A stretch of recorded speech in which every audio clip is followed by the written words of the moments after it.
Bonjour à tous et bienvenue. Dans cette vidéo, nous allons corriger un QCM de pédiatrie qui porte sur un sujet fondamental, la déshydratation aiguë du nourrisson. La question est la suivante. Quels sont les signes compatibles avec une déshydratation extracellulaire du nourrisson? Les options sont les plis cutanés de déshydratation, la dépression de la fontanelle antérieure, les yeux cernés, la sécheresse des muqueuses et l'hyperthermie. Mais d'abord, regardez bien ce schéma, car il résume toute la physiologie. Pour comprendre la déshydratation, il faut comprendre où passe l'eau. Première chose capitale à retenir, chez le nourrisson, le secteur extracellulaire, c'est-à-dire la colonne de gauche, est beaucoup plus vaste que chez l'adulte. Il représente près de 30% de son poids. C'est pour cela que le nourrisson se déshydrate si vite. Son réservoir mobile est énorme et fragile. Le secteur extracellulaire le contenant. Focalisons-nous sur la gauche. Le secteur extracellulaire, c'est le contenant, comme on vient de le dire, c'est le sang et l'eau entre les tissus. Quand ce secteur se vide, c'est une perte de volume. Imaginez un ballon qui se dégonfle. C'est la mécanique de l'effondrement.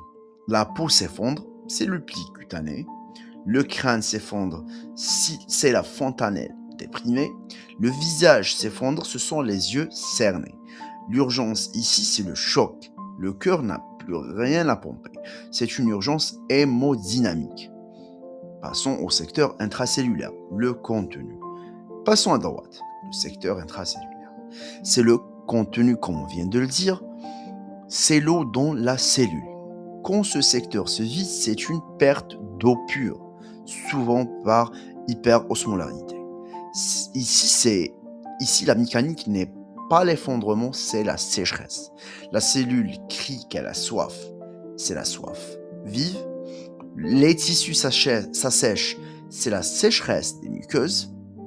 L'urgence ici, c'est le cerveau. Les neurones souffrent de cette sécheresse. C'est une urgence neurologique.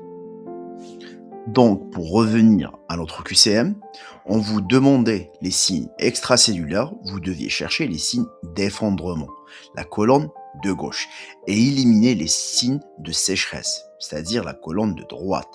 Gardez cette image en tête. Elle vous servira devant chaque enfant déshydraté aux urgences, et bien sûr pour répondre à vos QCM.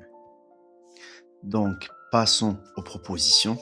La première proposition, les plus cutanées de déshydratation. La proposition, elle est juste. C'est le signe majeur de la déshydratation extracellulaire. La peau perd son élasticité à cause de la fuite d'eau du secteur interstitiel. Le pli est dit persistant ou paresseux. Concernant la dépression de la fontanelle antérieure, elle est juste. Chez le nourrisson, une fontanelle déprimée, c'est-à-dire creuse, est un témoin direct de la baisse du volume sanguin et interstitiel. C'est un signe spécifique du secteur extracellulaire. Les yeux cernés, également une proposition juste. L'excavation des yeux traduit la fonte du secteur interstitiel rétro-orbitaire. Cela fait bien partie du tableau extracellulaire. Passons maintenant à la proposition D, la sécheresse des muqueuses. Évidemment, c'est une proposition fausse. Mais attention, c'est ici qu'il ne faut pas se tromper. Bien que qu'on l'observe souvent dans les déshydratations globales, sur le plan sémiologique strict, la sécheresse des muqueuses est le signe clinique de la déshydratation intracellulaire, tout comme la soif vive. Dans une déshydratation purement extracellulaire, les muqueuses restent théoriquement humides au début. Je dis bien humides.